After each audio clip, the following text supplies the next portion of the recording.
Hi there, and welcome to another episode of Mr. Ed Codes. And in this episode, I wanted to explore in detail scaling objects, how you do it, why it's important. I wanted to give you a little example, like code one with you really fast. It won't take but a few minutes, and it'll demonstrate exactly what I'm talking about.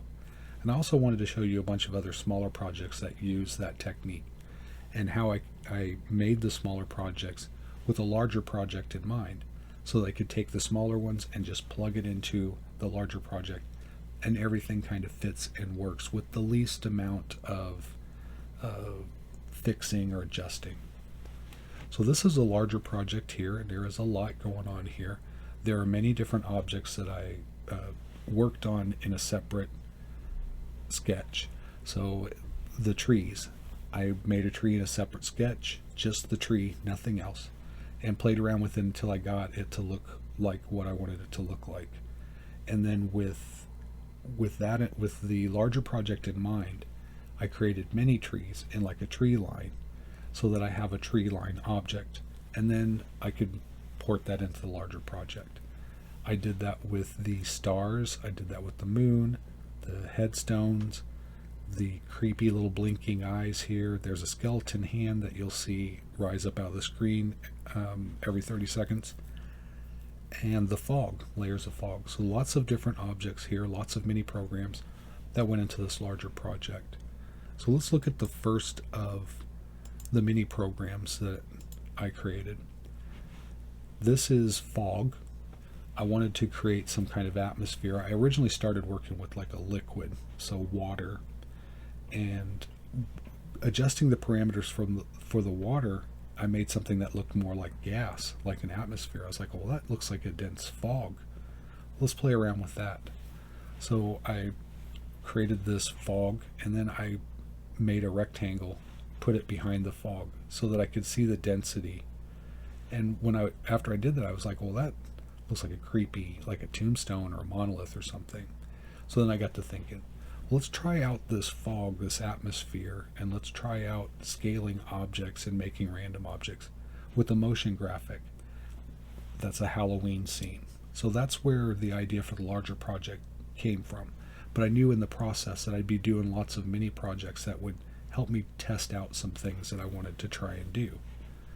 So the next part of that were the tombstones. So once I created the fog, I created that rectangle in the back. I was like, I need an object, a function that creates tombstones. So that's what I have here. Creates these random tombstones. Every once in a while there's a tombstone with the cross on the top of it, so you get some variety. And they're tilted randomly, they have random heights and widths, and the width is relative to its position down the screen, so it gives you that kind of distance view. Things are smaller when they're further away, right? So that was the point of that. So this function generates all of these tombstones and then prints them all.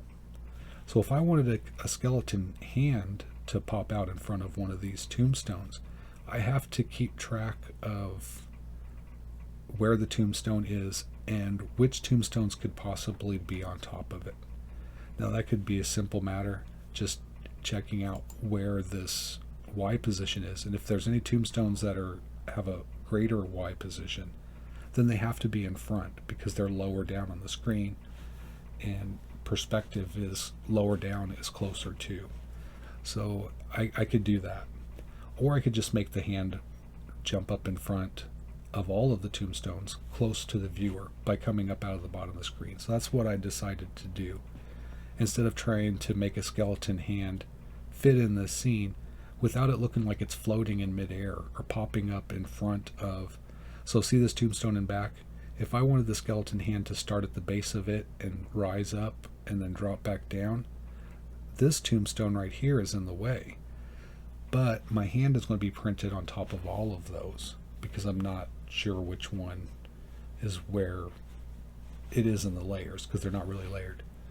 What happens is the skeleton arm pops up in front of this one, but it's not at the base, it's halfway up. So now it looks like the arm is floating in midair because I have this tombstone as a benchmark for the depth. So it throws everything off. that's a problem maybe for another day. But you can see when you start creating these mini projects how if you're not really thinking ahead, you can run into problems that can make it hard to adjust the code to fit the need that you're making the code for. So that's kind of what happened there, but it wasn't a big deal. I was able to compensate. I wanted some creepy trees in the background, so I looked for recursive trees. I'd done that project before when I first started learning P5.js.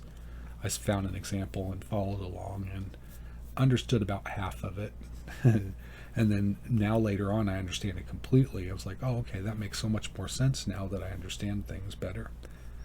Isn't that how understanding works? So I created these random trees, and I have a video for that here. You adjust this code a little bit and you can get these fruit tree looking things, or you can get creepy jacked up trees. So I made this program just to work on the trees, to get them the way that I need them to be. And then I could easily port this into the larger project, which is what I did. Once I have the scene, I want there to be some action in there. So I decided I'd just do some simple action with some blinking eyes, creepy blinking eyes. I don't know if you guys have seen the old movie from back in the 70s, the Amityville Horror, but there's a scene in that where he turns around, looks out the window, and there's these glowing red eyes floating in air on the second story of this house outside this window. That scared the tar out of me. So I'm always thinking of as a creepy motif or something that's scary or creepy is floating eyes or just eyes. So that's what I made here. And you can see in this example that I'm scaling the eyes. So in this program, do I have it on the right page? I do. Okay. In this program, I have a unit size, which is this .r. And then whatever I need to do, I just multiply times this .r. So I need to have a proportional distance between both eyes. If I don't maintain that proportion as I scale the eye, then the eyes are going to look like they're moving apart as they get smaller. So I want to take that into account. To be even more detailed, you also want to take into account the radius of the eye as it's increasing, so that the distance is always from the outside of that eyeball. Right now it's not set to that, but it's not so big of a difference that it's really noticeable. I can notice it because I know what I'm looking for, but on average it just looks like eyes getting bigger and smaller. But they're actually getting closer together than they need to be, or actually should. But the whole point of that is, in order to achieve that, you just multiply your base unit, which is your radius, this .r, or your size, whatever it is, this .size, this .r. You just multiply that times your scaling factor. So if I did this here, one eye is going to go flying away a little bit further to the left. You see that left eye is moving a little bit further away this way.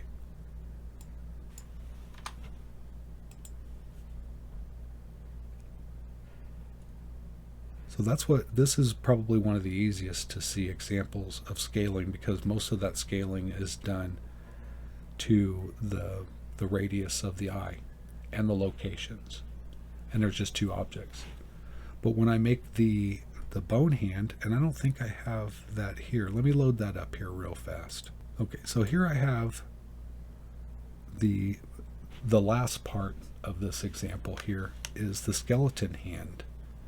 And in this example here, I have a bounding box.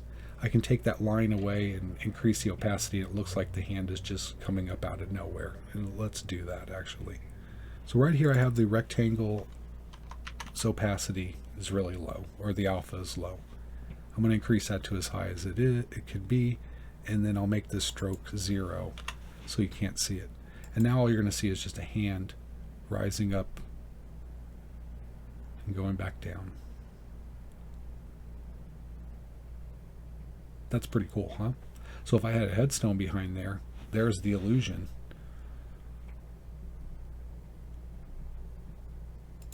Let me set this back.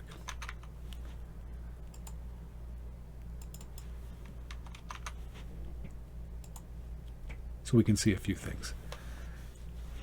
As the origin of this object, this is how I messed up, and you really have to think ahead when you're making these things. The origin is around the wrist. It seemed to me at the time that when I started making it, I wanted to start with the smallest bones in the wrist. It seemed like that was the easiest to do. And when I started those, that had the smallest multiplier. So these bones in the wrist are the closest to the origin of all of the other bones. So if I rotated this object, it's going to rotate around the wrist. What I should have done was had the origin be at the bottom of the arm, so that the tip of the finger would be like 12 multiples of the radius unit away from the origin. So if the radius is like maybe the size of the finger, just count out 12 of those and you get all the way to the other end of the arm. So when I rotate this object and its origin is set up that way, it's going to move around its elbow. Right now it's moving around its wrist. So I essentially cannot rotate this object without it looking weird. That was my big mistake in making this, and I wanted to share that with you just so you know that when you're creating a scalable object and you plan to rotate it, you really have to think about where you're going to have that origin of your object, because basically what you're creating are vectors, and you're creating these points that are relative to an origin, and then if you rotate it, those points know where they are relative to that origin. And that's basically how you create the object. So one hand in this wrist is almost on 0, 0. And then if I need to create this part at the end, like the pinky finger, well, I need to move to the left of that origin, and I need to go up from that origin so far, and then start drawing that object. And that's what I did for every single one of these bones. I moved away from the origin so far, drew the object, and all together it makes this arm. So when I want this arm to come up out of the grave, what I should have done, if the origin was at the bottom, it would have just been simple, move it up, That's not how I think what I thought about first was just having a hand come up, and then having a line that could get longer or shorter that would represent the arm. And then to move the arm the hand up out of the grave, I just move that origin above the grave and extend a line from the wrist down to the grave. That was my idea. But I created the whole arm part and changed horses in the middle of the race, and decided that I would have the object change its length of its arm itself. And then that caused all kinds of problems. So I think what I did was overcomplicated. I should have stayed with my original plan and not gone with this shrinking arm bone plan. It looks cool, but I really can't do much with it at this point. I needed to start with that. My end idea at the beginning would have made this project a lot easier. So you can see it moves up, and then it gets down so far and it goes past where like the forearm gets shorter than, and then it gets long again. Does that make you see it gets short and it gets a little bit long on the other edge? It's getting longer, and then it goes back, it hits that origin and gets above it. So that's a positive values that are going negative. And whenever that happens in one of these scalable shapes, it just flips it. So it produces its mirror image. So if your object is a positive x value, if that object scaled positive or negative x value, well, then it's just mirrored along the vertical axis. So you can play around with that. I think there's some things that you can't do with negative numbers, so you need to be careful because you'll run into an error. But usually just scaling these negatively just flips it around. You'll get the mirror image of it. It's kind of like when you work with text. When you print text and you have the ending, like, I don't know if you can you do that with text? Yeah, you can print it in reverse, right? Like you take one edge and flip it over to the other, past the other edge, and it creates it backwards. I think I've done that with text. This is completely scalable, and you can see as it goes down and comes back up, it gets a little bit larger each time. hand gets a little bit larger, just increments like a pixel each time. And that's just so I could test. I'm testing the motion, how fast I want it to come up out of the grave, whether I want it tilted this way or that, and I want it to shake back and forth a little bit like it's a shaky hand. And then what size should it be? I was going to make it so that if it was further back in the scene, it'd be a smaller scaled hand, and then if it's closer to the screen, it'll be a larger scaled hand. That might be a future endeavor for this. So I told you I would make something really simple that's scalable and show you exactly what I'm talking about by scaling the unit factor. Let me go back. I don't need to. So let's just do a new sketch, and I'm going to do the window width just so you guys can see what's going on.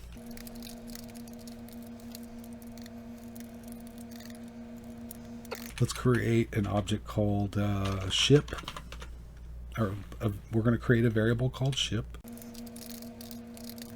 and we're going to assign to ship an instance of an object called ship shape, and then we're going to call a method in that object ship shape called render, and it's going to display whatever it is we're hoping to display here. So then we're going to go down and we're going to make a new function called ship shape.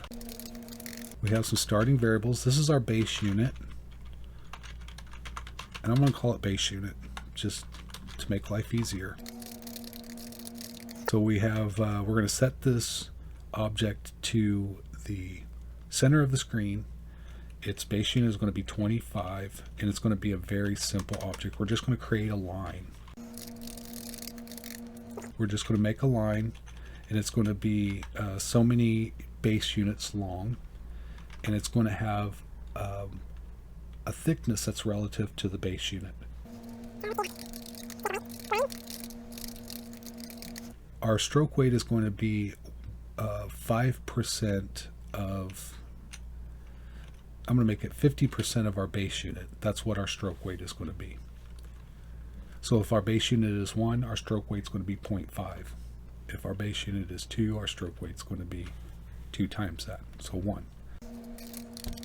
Let's isolate, because I'm going to use some transformation, so I'm going to isolate these changes between push and pop. Translate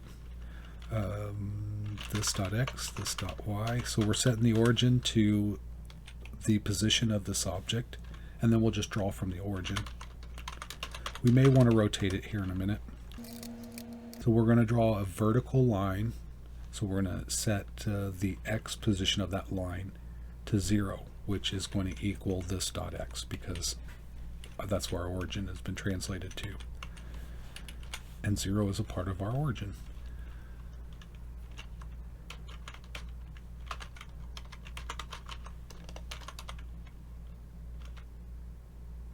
So we want it to be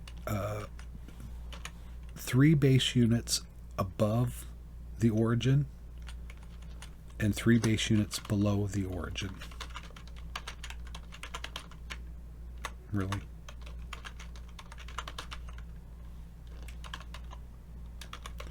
So anything above is negative, anything below is positive. So if we just take our base unit, multiply it times 3, we're getting 3 times above if we put a negative in front of it, and if we leave it positive, it's 3 times below. So together, since that's like a radius, together it's going to be 6 base units. That should make something. Let's see what we have here, if we did everything right. Okay, so now we're going to start playing with stuff. So let's say we want our stroke weight. We want the object to be a little thicker every time it gets bigger. We want a bigger, thicker line. And then no matter what size it is, that thickness difference is going to carry through. Does that make sense? It's probably the worst way to say it, but I'm standing by it. So now let's move the base unit. Let's change the base unit. So we're going to do this. So I want to make a variable when we create an instance of this object, I'm going to make a variable called mover, instance variable, and it's going to change the base unit value by 1% each frame.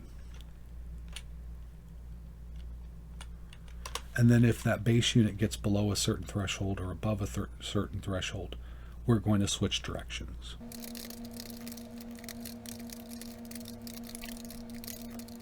So that's what this does. This condition tests to see if it's out of bounds. If it is, we're just going to take that mover value, and if we're decrementing, now we're going to increment it. Just by multiplying it times -1, it's going to change it from positive to a negative. So it'll go from one direction to the other. Okay, I think that should work now. So we should be able to see this object get larger and smaller, maybe. If I do a little bit faster, is everything doing what it's supposed to be doing? I'm asking you guys. Oh, it was just doing it so small you couldn't tell. Okay. So let's just change that by 1 so we can really see what's happening here. So you see as the base unit gets larger, if everything is multiplied times the base unit, whether it's a fraction or many multiples of it, it'll all stay in proportion. And then we can even rotate this using the change in base unit. So I'm going to take the base unit value, whatever that is, I want to multiply that times pi, and then I want a really small number, so I'm going to multiply that times 0.05. And that should give me a fairly slow rotation. Let's try 1. A little bit slower. And you can see the rotation is tied to its scale. So it looks like it's spiraling up. So there is an example of how you would implement scaling an object or keeping it scalable. Why you would do that, because you might want that extra dimension. You know, we've got X and Y there. And if you could scale whatever you're making, you've added an extra dimension to what you're drawing. So now you have the third dimension, the Z plane. And that's what scaling actually does. It gives you that Z value. So I'm going to load an example of using all of the scaling and all of that business. So I'm working on making something called like a crash test dummy. So this object here, the way that it's structured, each one of its joints is a known coordinate. It's a known position from the origin of this shape. So the forearm is basically its own thing. The hand is its own thing. The head, the body, parts of the legs, the feet. They're their own thing, and then they fit together into making this body. So if I wanted to, which I do, and I haven't done yet, I'm still working on it, I need to tie a vector coordinate to each one of those mini objects.